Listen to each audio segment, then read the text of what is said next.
Hello friends, इस video में हम महेश बर्णवाल किताब पारिस्थितिकी एवं पर्यावरण का अध्याय 2 पारिस्थितिकी एवं पारितंत्र का अध्ययन करेंगे।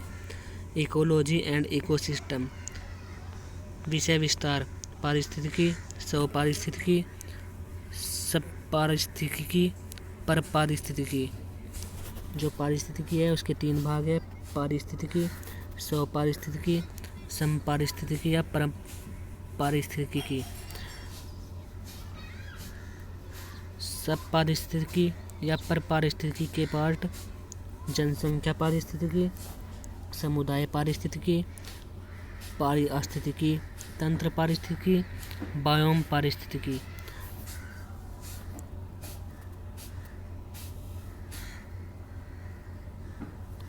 पारितंत्र के प्रकार: पारितंत्र के 2 प्रकार हैं: प्राकृतिक पारितंत्र, कृत्रिम पारितंत्र और जैविक घटक। जैविक घटक के 3 प्रकार हैं: उत्पादक, उपभोक्ता एवं अपघटक। पारितंत्र के घटक: पारितंत्र के घटक अकार्बनिक घटक, कार्बनिक घटक एवं भौतिक घटक हैं। पारितंत्र की विशेषताएं: पारिस्थितिकी पारितंत्र, स्थलीय पारितंत्र एवं जलीय पारितंत्र। स्थलीय पारितंत्र में वन पारितंत्र, घास पारितंत्र, मरुस्थलीय पारितंत्र एवं टुंड्रा पर्वतीय पारितंत्र। जलीय पारितंत्र में सागरीय पारितंत्र, संक्रमणकालीन पारितंत्र, स्वच्छ जल पारितंत्र। इसके अलावा स्वच्छ जल पारितंत्र में स्थिर जलीय पारितंत्र, झील, तालाब एवं प्रवाह जल पारितंत्र, नदी, झरने। मैनग्रोव संरक्षण, आर्द्र भूमि संरक्षण, आर्द्र भूमि मैनग्रोव वनस्पति, सागरीय पादप एवं प्राणीजात, पादप पलवक, जंतु पलवक, नेक्टन समुदाय, बेंथस समुदाय, परवाल व परवाल भित्ति। पारिस्थितिकी।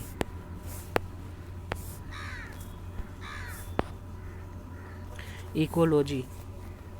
पारिस्थितिकी वह विज्ञान है जिसके अंतर्गत समस्त जीवों की आपसी एवं उनके भौतिक वातावरण के मध्य अंतर संबंधों का अध्ययन किया जाता है। सर्वप्रथम जर्मन जीव वैज्ञानिक अर्नेस्ट हेकल ने सन 1869 ईस्वी में इकोलॉजी शब्द का प्रयोग ओक्योलॉजी के रूप में किया, जो कि 2 ग्रीक शब्दों ओइकोज हाउस या घर तथा लोगोज स्टडी अध्ययन से मिलकर बना है। इसका हिंदी रूपांतरण पारिस्थितिकी है। अर्नेस्ट हेकल के अनुसार जीवधारियों के कार्बनिक एवं अकार्बनिक वातावरण तथा उनके पारस्परिक संबंधों के अध्ययन को पारिस्थितिकी अथवा पारिस्थितिकी विज्ञान कहते हैं। अर्नेस्ट हेकल के अनुसार जीवधारियों के कार्बनिक एवं अकार्बनिक वातावरण अर्नेस्ट हेकल के अनुसार जीवधारियों के कार्बनिक एवं अकार्बनिक वातावरण तथा उनके पारस्परिक संबंधों के अध्ययन को पारिस्थितिकी अथवा पारिस्थितिकी विज्ञान कहते हैं। एजी टांसले के अनुसार पारिस्थितिकी भौतिक तंत्र का एक ऐसा विशिष्ट प्रकार है जो जैविक एवं अजैविक घटकों के अंतर संबंध से निर्मित होता है। एजी टांसले के अनुसार पारिस्थितिकी भौतिक तंत्र का एक ऐसा विशिष्ट प्रकार है जो जैविक एवं अजैविक घटकों के बारे में जो परिभाषा दी है वो एजी टांसले ने दी है। यूजीन ओडेम ने पारिस्थितिकी को प्रकृति की संरचना एवं उनके अध्ययन के रूप में परिभाषित किया है। प्रकृति की संरचना के रूप में किसने परिभाषित किया है? यूजीन ओडम ने। एजी टांसले ने जैविक एवं अजैविक घटक के रूप में परिभाषित किया है। वहीं अर्नेस्ट हेकल ने कार्बनिक एवं अकार्बनिक वातावरण के रूप में पारिस्थितिकी विज्ञान को परिभाषित किया है।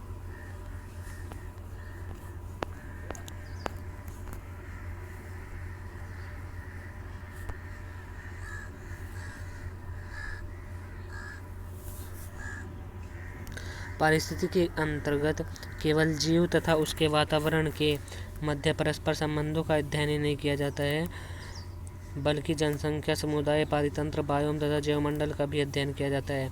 पारिस्थितिकी अध्ययन को मुख्यतः 2 भागों में बांटा जा सकता है: स्वपारिस्थितिकी, समपारिस्थितिकी। स्वपारिस्थितिकी ऑटो इकोलॉजी।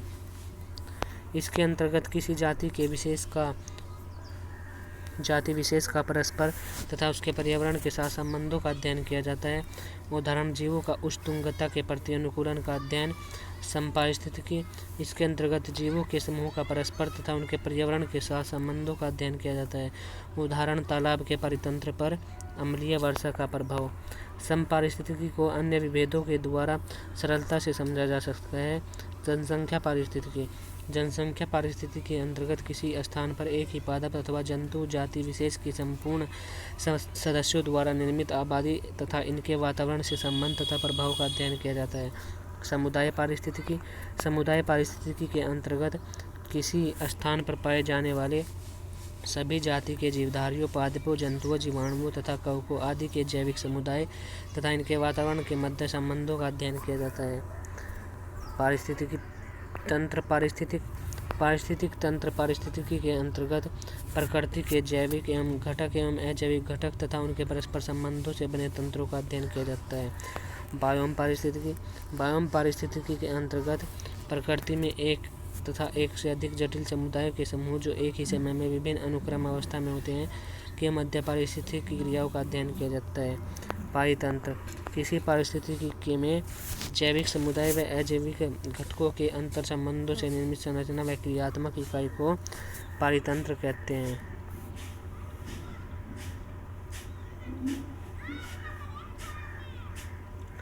या पारिस्थितिकी तंत्र कहते हैं। सर्वप्रथम सन 1935 ईस्वी में एजी टांसले ने पारितंत्र शब्द का प्रयोग किया था। सर्वप्रथम सन 1935 ईस्वी में एजी टांसले ने पारिस्थितिकी तंत्र का प्रयोग किया था।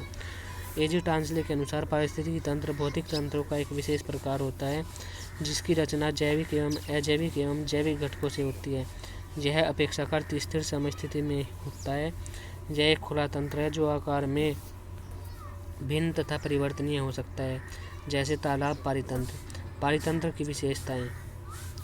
पारितंत्र की विशेषताएं। यह एक खुला तंत्र है अर्थात इसमें पदार्थों एवं ऊर्जा का निवेश एवं बहिर्गमन सतत रूप से होता है। पारितंत्र स्वयं प्राकृतिक संसाधन तंत्र होते हैं जिनकी निजी उत्पादकता होती है। पारितंत्र में जैविक अनुक्रमण होता रहता है। पारितंत्र की उत्पादकता ऊर्जा की उपलब्धता पर निर्भर करती है। पारिस्थितिकी तंत्र की प्रमुख संचालन ऊर्जा और सौर ऊर्जा होती है। पारिस्थितिकी तंत्र का विकास क्रमिक रूप से होता है। इस विकास क्रम की संक्रमणकालीन दशा को क्रमक कहते हैं। पारिस्थितिकी तंत्र के घटक। पारिस्थितिकी तंत्र के घटक अजैविक घटक और जैविक घटक। अजैविक घटक के अंतर्गत अकार्बनिक कारक और कार्बनिक कारक। अकार्बनिक कारक में जल, लवण और गैसें आती हैं और कार्बनिक कारक में protein, carbohydrate, lipids, urea, humus आदि। भौतिक कारक। भौतिक कारक में प्रकाश, तापमान, हवा, वायुमंडलीय दाब, आर्द्रता। उत्पादक जैविक घटक में आते हैं और उपभोक्ता जैविक घटक में, जबकि अजैविक घटक में कार्बनिक पदार्थ, अकार्बनिक पदार्थ और भौतिक पदार्थ आते हैं। जैविक घटक प्रथम श्रेणी के उपभोक्ता, द्वितीय श्रेणी के उपभोक्ता, तृतीय श्रेणी के उपभोक्ता, उच्च महासारी एवं नंबर 3 अपघटक। अजैविक घटक। इसके अंतर्गत कार्बनिक तथा अकार्बनिक घटक शामिल होते हैं जिनका विवरण इस प्रकार है। अजैविक घटक अकार्बनिक कारक, कार्बनिक कारक एवं भौतिक कारक।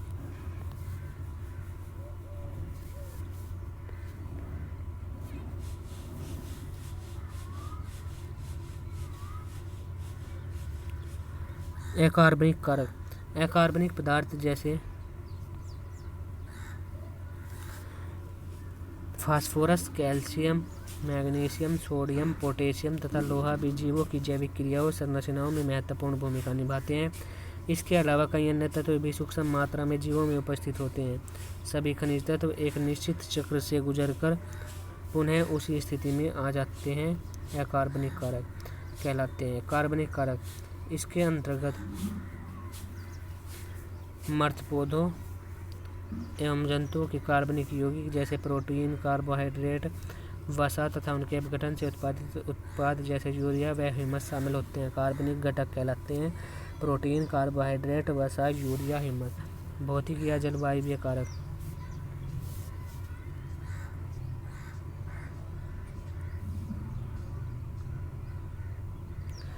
जबकि phosphorus, calcium, magnesium, sodium, potassium तथा लोहा अकार्बनिक कारक कहलाते हैं।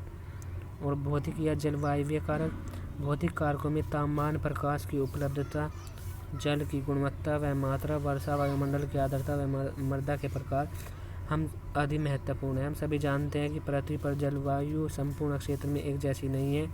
सभी जलवायुवीय कारक अलग अलग स्थानों पर भिन्न भिन्न मात्रा में प्रभावी होते हैं, जैसे तापमान और सौर प्रकाश की उपलब्धता ध्रुवीय क्षेत्रों में कम से कम तथा विषुवत क्षेत्रों में अधिक होती है।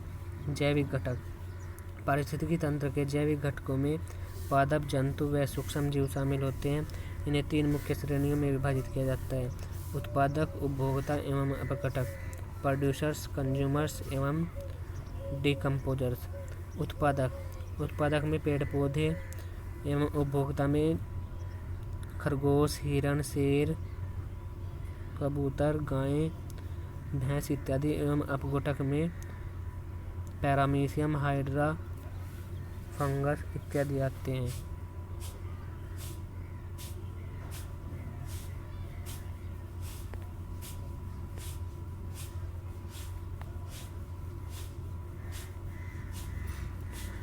उत्पादक हरे पौधे तथा कुछ जीवाणु जो कि प्रकाश की उपस्थिति में प्रकाश संश्लेषण द्वारा कार्बनिक पदार्थों का संश्लेषण करते हैं, उत्पादक कहलाते हैं। इसके अंतर्गत हरे पादप, प्रकाश संश्लेषी जीवाणु, रसायन संश्लेषी जीवाणु तथा प्रकाश संश्लेषी प्रोटोजोआ जीवों को शामिल किया जाता है। जीवाणु, पेड़ पौधे एवं प्रोटोजोआ को उत्पादक के अंतर्गत शामिल किया जाता है। इन उत्पादकों को स्वपेशी कहा जाता है। स्थलीय पारितंत्र में प्राय जड़ युक्त पादप, शाक, झाड़ी, वृक्ष आदि, जबकि जलीय पारितंत्र में जड़ युक्त व्रतजीवी पौधों के साथ साथ पादप, प्लवक प्रमुख उत्पादक होते हैं। उपभोक्ता, प्राथमिक उपभोक्ता भोजन के लिए पौधों पर निर्भर होते हैं, जैसे ऊँट, गाय, बकरी इत्यादि प्राथमिक उपभोक्ता कहलाते हैं। द्वितीयक उपभोक्ता जो अपने पोषण के लिए प्राथमिक उपभोक्ता पर निर्भर रहते हैं, जैसे सांप, भेड़िया, ये सब ऊँट, गाय, बकरी इन सब खाते हैं।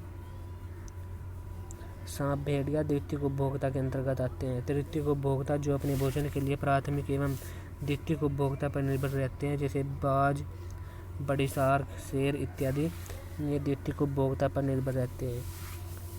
अपघटक, डिकम्पोजर्स, अपघटक या मृत जीवी अन्य परपोषी जीव हैं जिनमें प्रमुख रूप से जीवाणु तथा कवक शामिल होते हैं। ये जीव पोषण के लिए मृत कार्बनिक पदार्थ या अपरद पर निर्भर रहते हैं। उपभोक्ता की तरह अपघटक अपना भोजन निगलते नहीं हैं, बल्कि वे अपने शरीर से मृत या मृतप्राय जीवों के अवशेषों पर विभिन्न प्रकार के एंजाइम उत्सर्जित कर उन्हें विघटित कर देते हैं। पारिस्थितिकी तंत्र के प्रकार, पारिस्थितिकी तंत्र के 2 प्रकार हैं: प्राकृतिक पारिस्थितिकी तंत्र और कृत्रिम पारिस्थितिकी तंत्र। प्राकृतिक पारिस्थितिकी तंत्र, जिसके अंतर्गत स्थलीय एवं जलीय 2 प्रकार के जीव आते हैं। स्थलीय में वन पारितंत्र, घास के मैदान पारितंत्र, टुंड्रा पारितंत्र, मरुस्थलीय पारितंत्र, घास के मैदान पारितंत्र और वन पारितंत्र। जबकि वन पारितंत्र में विषुवतीय वन, मानसूनी वन, शीतोष्ण वन और टैगा वन। विषुवतीय वन, मानसूनी वन, टैगा वन, शीतोष्ण वन। जबकि जलीय पारितंत्र के अंतर्गत, जलीय पारिस्थितिकी तंत्र के अंतर्गत सागरीय पारितंत्र, संक्रमणकालीन पारितंत्र और स्वच्छ जल पारितंत्र आते हैं। सागरीय, संक्रमणकालीन और स्वच्छ जल पारितंत्र। कृत्रिम पारितंत्र के अंतर्गत जलीय जीवशाला, वनस्पति उद्यान, जूलॉजिकल पार्क और फसल भूमि इत्यादि आते हैं। कृत्रिम पारिस्थितिकी तंत्र के अंतर्गत जलीय जीवशाला, वनस्पति उद्यान, जूलॉजिकल पार्क, फसल भूमि आते हैं। प्राकृतिक पारिस्थितिकी तंत्र, इसे मानव हस्तक्षेप से मुक्त प्राकृतिक अवस्था में होते हैं। इन्हें निम्न उपवर्गों में विभक्त किया जाता है। पारिस्थितिकी पारितंत्र को निम्न उपवर्गों में विभक्त किया जाता है। स्थलीय पारिस्थितिकी तंत्र, स्थलीय पारितंत्र को निम्न भागों में वर्गीकृत किया जा सकता है। वन पारिस्थितिकी तंत्र, वन पारिस्थितिकी तंत्र हेतु तापमान, आर्द्रता एवं मृदा अनिवार्य है।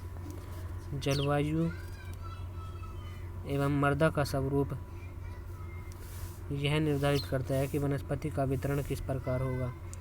वन पारिस्थितिकी तंत्र को विभिन्न भागों में विभाजित किया जा सकता है। विषुवतीय, मानसूनी, शीतोष्ण, टैगा। घास पारिस्थितिकी तंत्र। घास पारितंत्र में वृक्षहीन शाकीय पौधे पाए जाते हैं। यहाँ वर्षा सामान्यतः 25 से 75 सेंटीमीटर वर्षा वार्षिक एवं तापमान मध्यम होता है।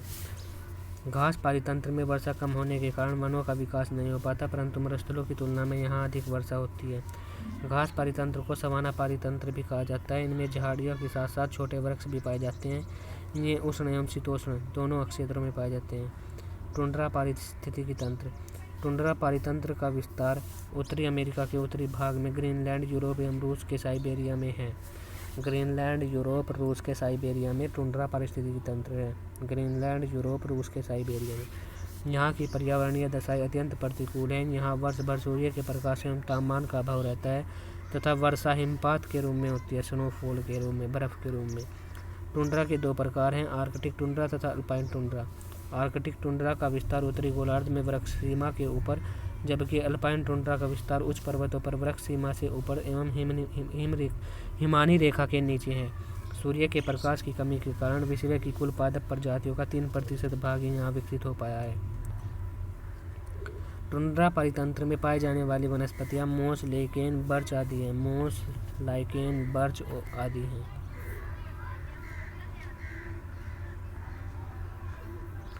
मरुस्थलीय पारितंत्र। मरुस्थल से तात्पर्य उन क्षेत्रों से है जहाँ वर्षा 25 सेंटीमीटर से कम तथा वाष्पन की दर उच्च होती है। अधिकांश मरुभूमि उत्तरी एवं दक्षिणी गोलार्ध में 10 डिग्री से 30 डिग्री अक्षांश पर महाद्वीपों के पश्चिमी तट पर पाई जाती है। यहाँ का दैनिक तापांतरण अपेक्षाकृत अधिक होता है। मरुस्थलीय पारितंत्र को तापमान के आधार पर उष्ण मरुस्थल तथा शीत मरुस्थल में विभाजित किया गया है। इसका विस्तार दक्षिणी अमेरिका में चिली व पेरू तट, अफ्रीका में सहारा, नामीबिया व कालाहारी मरुस्थल, ऑस्ट्रेलिया में अफ्रीका में सहारा, नामीबिया और कालाहारी मरुस्थल, वहीं दक्षिणी अमेरिका में चिली व पेरू तट, जबकि ऑस्ट्रेलिया में ग्रेट डेजर्ट, दक्षिण एशिया में थार मरुस्थल के रूप में है। मरुस्थलीय पारितंत्र में कैक्टस, बबूल, नागफनी जैसी कांटेदार वनस्पतियाँ प्राय देखने को मिलती है। कैक्टस, बबूल, नागफनी आदि। जलीय पारिस्थितिकी तंत्र। जलीय पारितंत्र के अंतर्गत समुद्र, झीलों, नदियों, तालाबों, नमभूमियों एवं संक्रमणकालीन पारितंत्र का अध्ययन किया जाता है। पृथ्वी की सतह के लगभग 71% भाग पर जल है। समुद्र की औसत गहराई 3750 मीटर एवं लवणता 35 ग्राम प्रति 1000 ग्राम जल है। तापमान, पोषक तत्वों की उपलब्धता, प्रकाश की तीव्रता, ऑक्सीजन की मात्रा, लवणता आदि से जलीय पारितंत्र प्रभावित होता है। ये सभी कारक मुख्य रूप से जलीय पारितंत्र की ऊपरी सतह में आदर्श स्थिति में सुलभ होते हैं। गहराई में जाने पर प्रकाश की उपलब्धता कम होती जाती है तथा 200 मीटर से अधिक गहराई में जाने पर पूर्णतः अंधेरा हो जाता है। जलीय पारिस्थितिकी तंत्र के अंतर्गत ऊपरी सतह में प्राथमिक उत्पादक प्रकाश संश्लेषण द्वारा भोजन का निर्माण करते हैं तथा प्राथमिक उपभोक्ता जूप्लैंक्टन, फाइटोप्लैंक्टन का सेवन करते हैं। जूप्लैंक्टन एवं फाइकोप्लैंक्टन। जो प्राथमिक उपभोक्ता जल के अंदर निवास करते हैं वे जूप्लैंक्टन एवं फाइकोप्लैंक्टन का सेवन करते हैं। प्राथमिक उपभोक्ता, प्राथमिक उत्पादक। अधिक गहराई में रहने वाले प्राणी अपशिष्ट या अवसादों पर निर्भर रहते हैं। जलीय पारिस्थितिकी तंत्र को विभिन्न भागों में वर्गीकृत किया जाता है। सागरीय पारिस्थितिकी तंत्र। समुद्र वृत्त क्षेत्र में फैले हुए खारे पानी का वृहद भंडार है। विश्व के सागरों में स्थल की अपेक्षा अधिक बायोमास पाया जाता है। समुद्री पारितंत्र में आहार श्रृंखला, सूर्य के प्रकाश, ऑक्सीजन, कार्बन डाइऑक्साइड तथा पोषक तत्वों की उपलब्धता आदि पर निर्भर करती है। ये सभी कारक मुख्य रूप से जलीय पारितंत्र की ऊपरी सतह पर उपलब्ध हो पाते हैं। गहराई में जाने पर प्रकाश की उपलब्धता कम होती जाती है तथा 200 मीटर से अधिक गहराई में जाने पर पूर्णतः अंधेरा हो जाता है। 200 मीटर तक के क्षेत्र को प्रकाशित क्षेत्र तथा इसके नीचे के क्षेत्र को अप्रकाशित क्षेत्र कहते हैं। प्रकाशित क्षेत्र में प्राथमिक उत्पादक प्रकाश संश्लेषण द्वारा कार्बनिक पदार्थों का निर्माण करते हैं तथा अप्रकाशित क्षेत्र में रहने वाले प्राणी अवसादों पर निर्भर रहते हैं। खुला सागरीय परितंत्र। वेलांचाली मंडल, वेला पर्वतीय मंडल, वेलांचाली मंडल। वेलांचाली मंडल प्रकाशित क्षेत्र, मिश्रित स्तर, जल स्तर में अप्रकाशित क्षेत्र। 200 मीटर से नीचे का जो क्षेत्र है वो अप्रकाशित क्षेत्र है। विपुल क्षेत्र।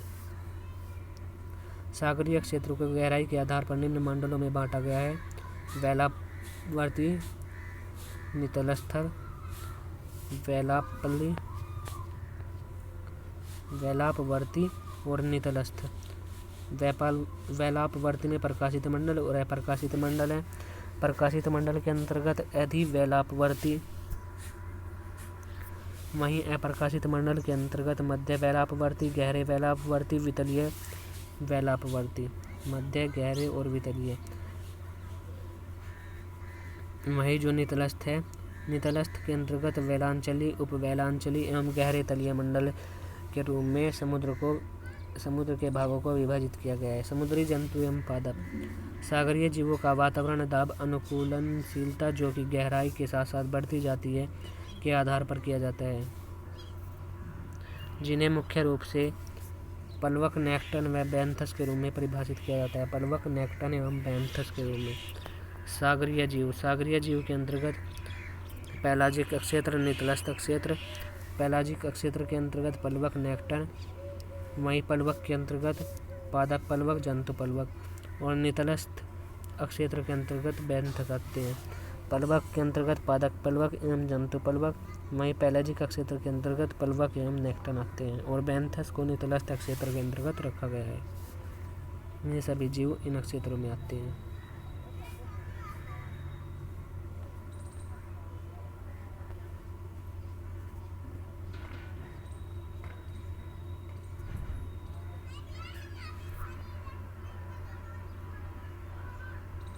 प्लवक समुदाय मुख्य रूप से समुद्र के प्रकाशित क्षेत्रों में पाए जाते हैं, जिसमें सूक्ष्म पादप, शैवाल, सूक्ष्मजीव आदि शामिल होते हैं।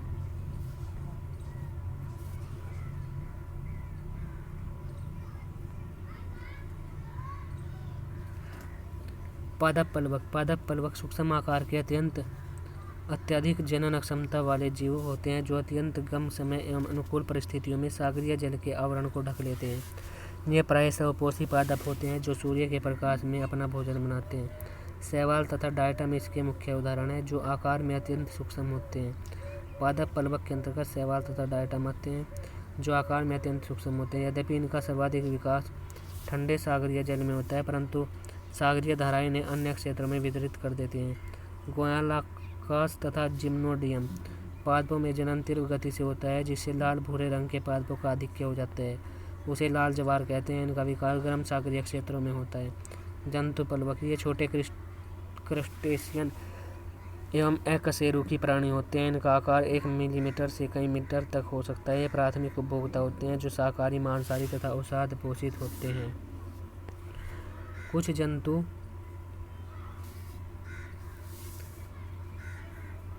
प्लैंकटन अपने जीवन चक्र के कुछ ही समय तक प्लैंकटन की श्रेणी में रहते हैं।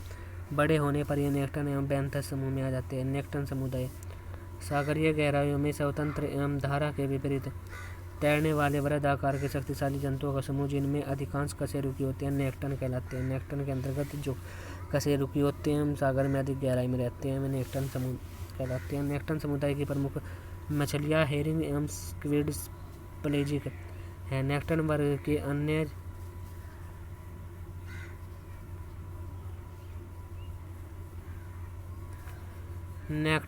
के अन्य जंतु सील, व्हेल, समुद्री गाय, डॉल्फिन, क्लोनफिश, स्पोर्टकोकर, परभक्षी, फोटोस्टोमिया, बोनीटोज, हैचेट इत्यादि हैं। बेंथिक समुदाय इस समुदाय के अंतर्गत सागर तल के समीप रहने वाले पादप एक जंतु आते हैं। इस क्षेत्र में सागरीय शैवाल, ईल, घास, कछुआ घास एवं अन्य पादप उगते हैं, जबकि जंतुओं में बाइबेब, मोलस्का, सीपी, ऑयस्टर, शार्क, झील, ब्रोटलीड फिश, वाइवर फिश, प्लेकन ईल, स्क्विड, ऑक्टोपस आदि प्रमुख जंतु देखे जा सकते हैं। यहाँ ऐसी भी प्रजातियों जैसे स्कारलेट प्रॉन्स का वास है, जो रात्रि में समुद्र तल से ऊपरी सतह पर भोजन हेतु निकलते हैं और दिन में पुनः अपने वास पर पहुँच जाते हैं। कठोर खोल में रहने वाले प्राणियों की अधिकता बेंथस समुदाय में पाई जाती है तथा यहाँ विभिन्न बैक्टीरिया एवं सूक्ष्मजीव भी पाए जाते हैं, जो हाइड्रोथर्मल वेंट, वह क्षेत्र जहाँ बेसोल्टिक लावा उत्पन्न होता है, पर खाद्य श्रृंखला का रसायन संश्लेषण करते हैं। खाद्य श्रृंखला। फाइटोप्लैंक्टन, जूप्लैंक्टन, पैंथर जंतु, नेक्टन जंतु, प्राथमिक उत्पादक और प्राथमिक उपभोक्ता। फाइकोप्लैंक्टन, जूप्लैंक्टन, पैंथर जंतु एवं नेक्टन जंतु। परवाल भित्ति पारितंत्र। परवाल भित्ति पारितंत्र। परवाल एक जीवित प्राणी है जिसे पोलिप कहते हैं। परवाल एक जीवित प्राणी है जिसे पोलिप कहते हैं, जो अपने द्वारा बनाए गए कठोर चूने की खोल में रहता है तथा जुंजेथली नामक शैवाल के साथ सहोपकारिता में रहता है। यही शैवाल इन्हें विशेष रंग प्रदान करता है। परवालों अत्यधिक उत्पादक एवं जैव विविधता के कारण महासागरीय वर्षावन की संज्ञा दी जाती है। वास्तव में शैवालों एवं जंतु के पारस्परिक सहयोग से निर्मित होते हैं। ये शैवाल जुंजेथली प्रकाश संश्लेषण के माध्यम से भोजन बनाते हैं तथा कोरल पोलिप की भोजन आवश्यकता को पूरा करते हैं, जिसके बदले में इन्हें कोरल पोलिप से सुरक्षा एवं आवास क्षेत्र प्राप्त होता है। कोरल मुख्य रूप से उष्णकटिबंधीय महासागरों में पाए जाते हैं, जो बहुत ही संवेदनशील जीव होते हैं। इनकी मृत्यु के उपरांत दूसरा पोलिप उसकी खोल के ऊपर अपना खोल बनाने लगता है। इस कर्मिक क्रिया के उपरांत लंबे समय में एक विस्तृत भित्ति निर्मित होती है, जिसे परवाल भित्ति कहते हैं। परवालों के विकास हेतु आवश्यक दशाएं। परवालों का विकास ऐसे उष्ण महासागरों में होता है जिसका तापमान 20 डिग्री सेल्सियस से 21 डिग्री सेल्सियस के बीच होता है। परवाल विकास हेतु 60 से 70 मीटर गहराई उपयुक्त मानी जाती है।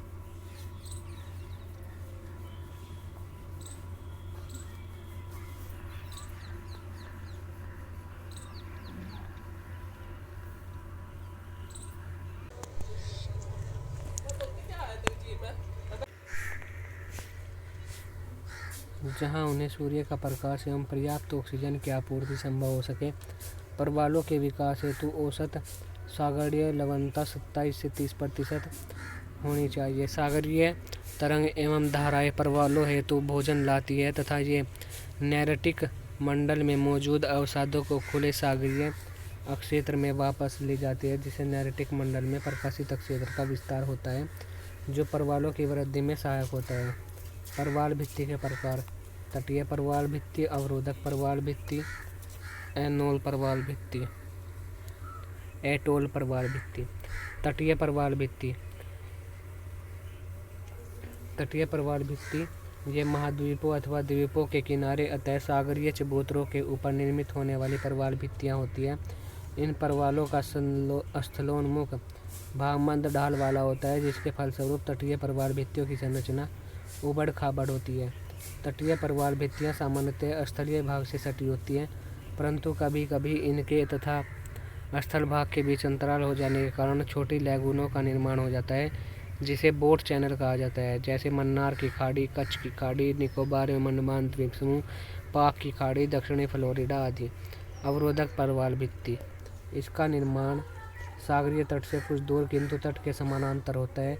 ये सभी प्रकार की परवाल भित्तियों से लंबी, विस्तृत, चौड़ी एवं ऊंची होती है तथा अलग अलग स्थानों पर टूटी फूटी होती है, जिसके कारण इनका संबंध खुले सागरों से बना रहता है। उदाहरण ऑस्ट्रेलिया की ग्रेट बैरियर रीफ, जो ऑस्ट्रेलिया के पूर्वी तट के सहारे 9 से 22 डिग्री दक्षिणी अक्षांशों के मध्य अवस्थित है, जिसकी लंबाई लगभग 2000 किलोमीटर है। एटोल अथवा वलयाकार परवाल भित्ति प्रायद्वीपों के चारों ओर या जलमग्न पठारों के ऊपर वलयाकार या अंडाकार रूप में पाए जाने वाली संरचना अथवा घोड़े के नाल या मुद्रिका के आकार वाली परवाल भित्ति को एटोल कहते हैं। एटोल के मध्य में लैगून पाए जाते हैं एवं इन भित्तियों के ऊपरी सतह पर ताड़ के वृक्ष भी देखे जा सकते हैं। एटोल परवाल भित्तियों के समूह को फैरोज कहते हैं। वलयाकार परवाल भित्ति के प्रमुख उदाहरण फिजी एटोल तथा एलिस द्वीप में फुनाफुटी एटोल है। लक्षद्वीप के समूह में भी अनेक एटोल पाए जाते हैं। स्वस्थ परवाल। परवाल एवं शैवाल परस्पर में सहजीवन। तनावग्रस्त परवाल। इस स्थिति में शैवाल परवाल से अलग होने लगते हैं।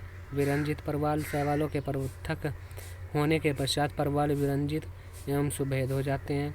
मर्त परवाल। परवाल विरंजन।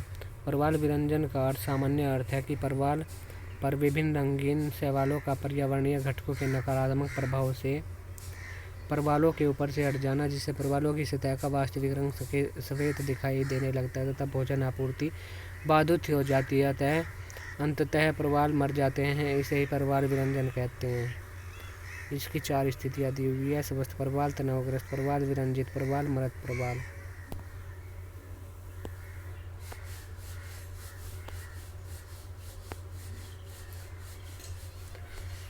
यह प्रक्रिया प्रकाश की तीव्रता से बढ़ने पर प्रकाश संश्लेषण की दर के तीव्र होने से प्रवाल ऊतकों में ऑक्सीजन स्तर बढ़ जाने के कारण प्रारंभ होती है। इस बढ़ी हुई ऑक्सीजन को प्रतिसंतुलित करने के लिए प्रवाल जुंजेथली को शरीर से बाहर निकाल देते हैं या जुंजेथली अपने रंगीन क्लोरोफिल की मात्रा को कम कर देते हैं।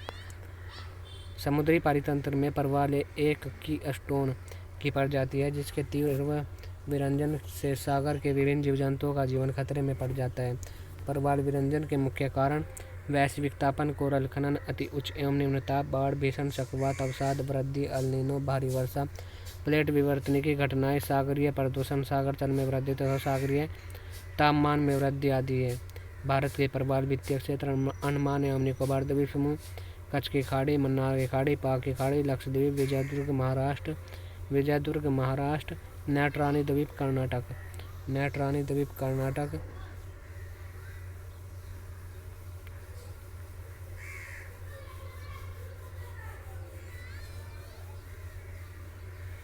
विजयदुर्ग महाराष्ट्र,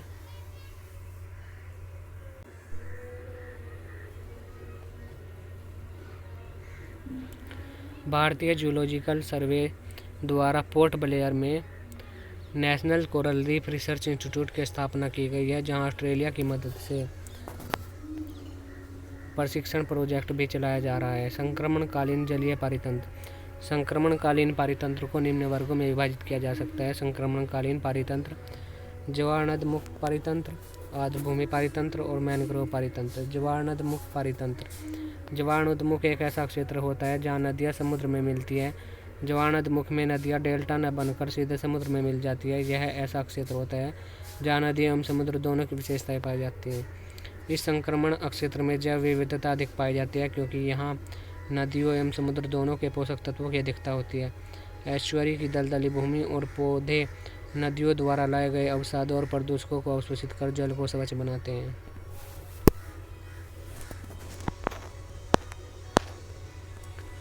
ज्वार नदी की समस्याएं। औद्योगिक कचरे एवं सीवेज का इन क्षेत्रों में बहाव होता है जिसके कारण इन पर बुरा प्रभाव पड़ता है। अवसादीकरण एवं अतिमत्स्यन भी ज्वारनदमुख की प्रमुख समस्या है। अपशिष्टों के ज्वारनदमुख में एकत्रित होने से उत्पन्न प्रदूषण के कारण शैवाल प्रस्फुटन, शैवाल अर्थात शैवालों की संख्या में तीव्र वृद्धि होती है।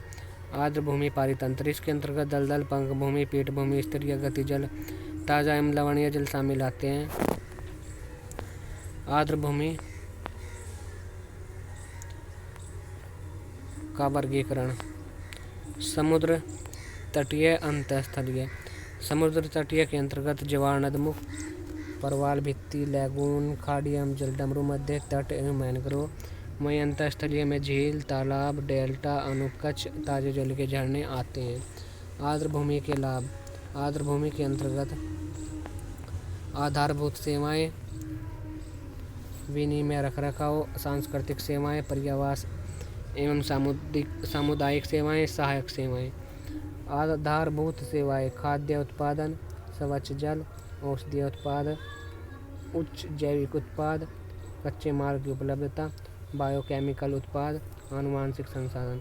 वायु विनिमय एवं रखरखाव सेवाएं: जलवायु विनियमन, पोषण चक्र, गैसीय चक्रण, जल चक्र की स्थिरता, प्रदूषण नियंत्रण एवं मृदा अपरदन से सुरक्षा।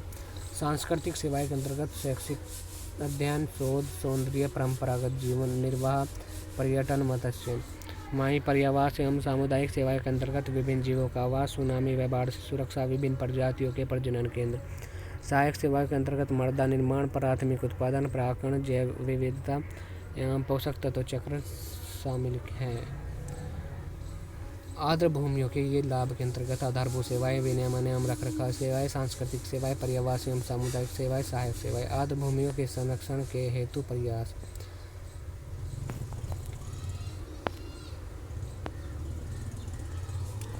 ईरान के रामसर शहर में वर्ष 1971 में आर्द्रभूमियों के संरक्षण हेतु अंतर्राष्ट्रीय सहयोग संधि की व्यवस्था की गई। यह समझौता वर्ष 1975 से लागू हुआ। भारत ने वर्ष 1982 में इस संधि पर हस्ताक्षर किए। वर्तमान में 169 देश शामिल है। रामसर समझौते की कार्य योजना के प्रमुख बिंदु निम्नवत हैं। आर्द्रभूमियों के प्रमुख बिंदु निम्नवत है। आर्द्रभूमियों का सर्वेक्षण एवं मानचित्र, संरक्षित क्षेत्र के रूप में अधिसूचना, मृदा संरक्षण उपाय, मत्स्यान विकास, प्रदूषण निगरानी, गाद भार का नियंत्रण। भारत में आर्द्रभूमि संरक्षण हेतु राष्ट्रीय आर्द्रभूमि संरक्षण कार्यक्रम। यह कार्यक्रम भारत सरकार द्वारा सन 1985-86 में राज्य सरकारों के साथ मिलकर चलाया गया था। अब तक इस कार्यक्रम के अंतर्गत 115 आर्द्रभूमि चिन्हित की गई हैं।